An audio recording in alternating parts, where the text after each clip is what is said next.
Assalomu alaykum hurmatli kuzatuvchilar. Bugungi video obzorimizda gaming игровой notebooklarni ozgina ishlatilgan lekin garantiyali notebooklarni obzorini qilamiz. Narx-navolar, parametrlari video davomida ko'rib olishingiz mumkin bo'ladi.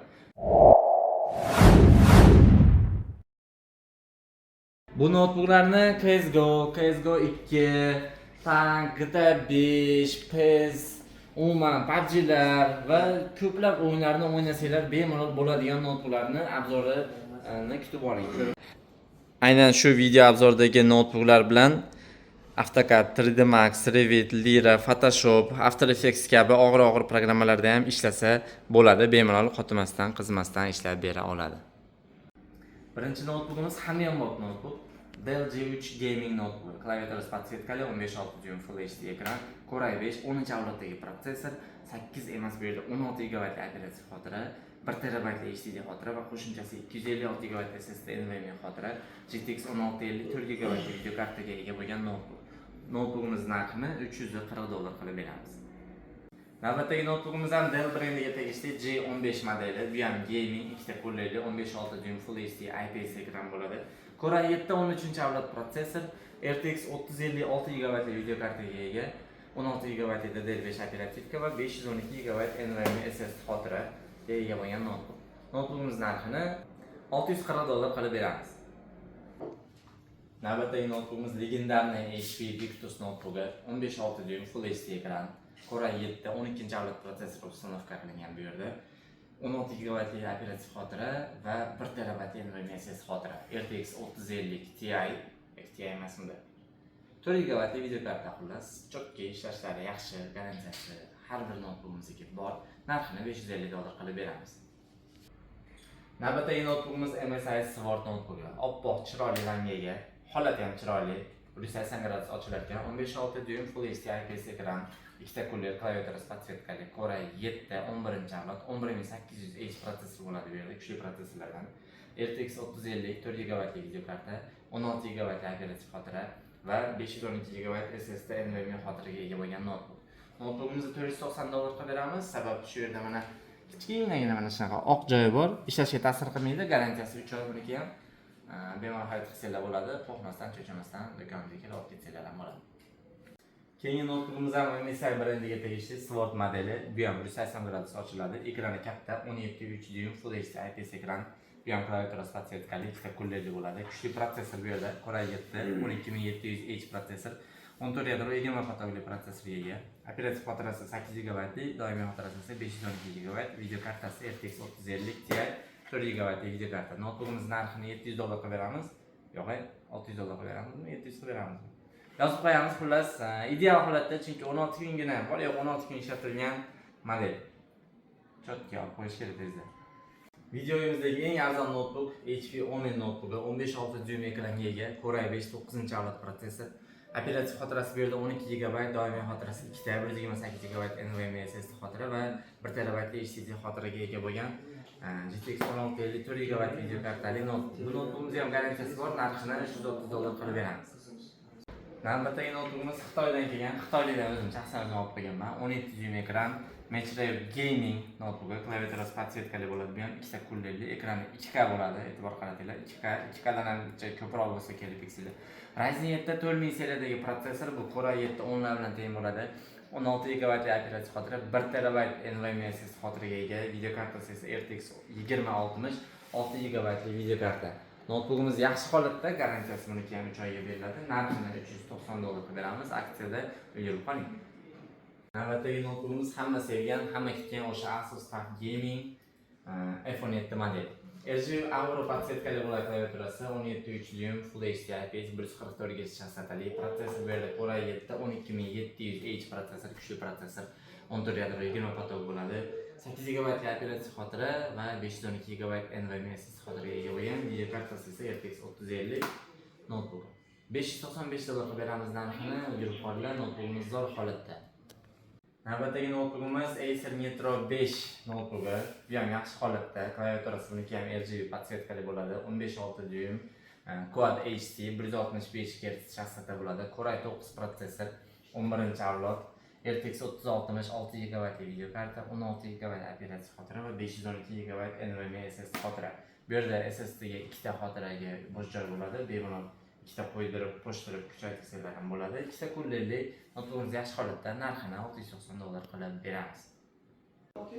Navbatdagi notebookimizni shaxsan olishga qaror qildim. RGB podsvetka klaviaturasi, 17.3 dyum, Quad HC 240 Hz chastota, juda ham kuchli ekran, juda ham kuchli protsessor. Bu ya'ni Ryzen 9 6900X protsessor, kuchli protsessor degani. Operativ xotirasi 32 GB DDR5 bo'ladi. Mana e'tibor qaratasizlar. Doimiy xotirasi esa 512 GB NVMe SSD xotira va eng qiziq joyi mana RTX 3070 Ti 8 GB video karta. Ideal holatda Amerikadan kelgan Manger, amerikanskiy brend. Chotki holatda metalliki korpusga ega bo'lgan notebook. Narxini $720 qilib beramiz. Navbatdagi notebookimiz o'sha legendarniy Victuslarimizdan biri. Bu yerda protsessor kuchliroq, Core i7 13700H protsessor.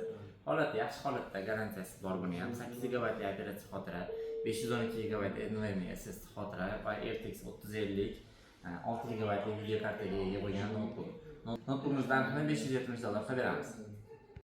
Yaqinda shu notebookimiz yangisini $820 ga sotgan edik. Buni esa sizlarga $670 ga berib olamiz. 180 gradus ochiladigan Asus VivoBook Creator 15.6 dyum OLED displey, juda ham tiniq sochni ko'rsatadigan displeyga ega bo'lgan Core i7 protsessor, ham yangi protsessorlardan 13-avlod klaviaturasi podsvetkali Amerikadan kelib kelgan notebookimiz, metalliki korpus, RTX 3050 6 GB video kartaga ega bo'lgan juda ham yengil notebook. Notebookimiz operativ xotirasi DDR5 bo'ladi, 16 GB, doimiy xotirasi esa 512 GB NVMe SSD xotira. Narxini aytib o'tdik, garantiyasi doimiydek 3 oy, kelib olib ketsanglar ham, dastavkadan foydalansanglar ham bo'ladi. Navbatdagi notebookimiz esa O'zbekistonda yagona bo'lgan notebook, Acer Aspire 16 model, 16 dyum ekranga ega bo'lgan klaviaturasi podsvetkali, ideal holatda bir 3 kunmi, 4 kunmi, qanchalardir kun juda ham oz ishlatilgan Acer model. Core 5 120U protsessor, bu Core i5 14-avlodlar bilan teng bo'ladi. RTX 2050 video karta, 8 GB emas, bu yerda 16 GB operativ xotira turibdi, 512 GB NVMe SSD xotira. Narxini $530 qilib beramiz, o'ylab qoling, xarid qilishga zo'rmadik. Keyingi notebookimiz Acer Nitro V15 model, yangicha modellar. Bor yo'q 4 kun ishlatilgan bu notebookning holati ideal holatda, 15.6 dyum Full HD IPS ekran bo'ladi. Bunda ham 144 Hz chastotalik. Core i5 13-avlod protsessoriga ega, 16 GB DDR5 operativka va 512 GB NVMe SSD xotira. RTX 2050 4 GB video kartaga ega bo'lgan notebookimiz, klaviaturasi podsvetkali, ikkita kullerli, bu ham chotki holatda. Notebookimiz narxini esa $470 qilib beramiz. Navbatdagi notebookimiz legendarniy HP Victus modeli 16 bo'ladi. Victus 16.1 dyum ekran, Full HD IPS, 144 Hz chastotali, kuchli protsessor, Core i5 12500H protsessor, 12 yadro 16 patogli prosessorga ega. RTX 3050 4 GB video karta, 16 GB DDR5 xotira va ikkita 256 GB NVMe SSD xotira, umumiy 512 GB xotiraga ega bo'lgan notebook. Notebookimiz narxini $477 qilib beramiz. Keyingi notebookimiz ham HP Victus notebooki, legendarniy o'sha 15.6 dyum ekranli Core i5 12500H protsessor. Mana e'tibor qaratasizlar, 12 yadro 16 patogli prosessorlardan. RTX 3050 4 GB video karta, operativ xotirasi bu yerda mana 20 GB DDR4 bo'ladi. 256 GB SSD xotiraga ega bo'lgan notebook. Notebookimizni $489 qilib beramiz. Yo mayli, bugungi videoda buni arzonroq qilib $480 qilib beramiz. Xotirasini kuchaytirsa bo'ladi. Notebookimiz yaxshi holatda, bemalol murojaat qilsanglar bo'ladi. Keyingi notebookimiz esa MSI notebooki, JF63 model, 15.6 dyum ekran, zaryadi bormi degan. Klaviaturasi podsvetkali bo'ladi. Bu notebookimiz ham video kartasi GTX 1650 bo'ladi. Ideal holatda, вообще tiniq, chotki sostoyaniyasi, qirilgan, chizilgan joylari yo'q. Core i5 10-avlod protsessor, 8 GB emas, bu yerda 16 GB operativ xotira va 512 emas, 256 GB SSD xotiraga ega bo'lgan notebook. Notebookimiz narxini $350 qilib beramiz. Keyingi notebookimiz esa amerikanskiy Manger degan model, metalliki korpus, 15.6 dyum 2K ekran, 240 Hz chastotali ekran bo'ladi. Juda ham chiroyli holatdagi mexanizm eshitilyaptimi? Mexanizm klaviaturali Ryzen 9 6000 seriyadagi protsessorga ega bo'lgan notebook. 32 GB operativ xotira, 1 TB NVMe SSD xotira, RTX 3070 Ti 8 GB video kartaga ega bo'lgan notebook. Notebookimiz narxini $720 qilib beramiz. Instagramda hit bo'ldi. Juda savollar ko'paydi shu notebook bo'yicha. Nech pul, nima, qanaqa. Lekin hali egasi chiqqani yo'q. Klaviaturasi RGB podsvetkali, qanaqadir savollar bo'lsa kommentariyada kutaman. Agar siz videoni shu joyigacha ko'rgan bo'lsangiz, kommentariyada yozib qo'yinglar. Nima programmada ishlashinglarni, 3D Maxmi, AutoCADmi, Photoshop, After Effects nima programmada ishlashinglarni yozsanglar, keyingi videomiz shu programma haqida bo'ladi.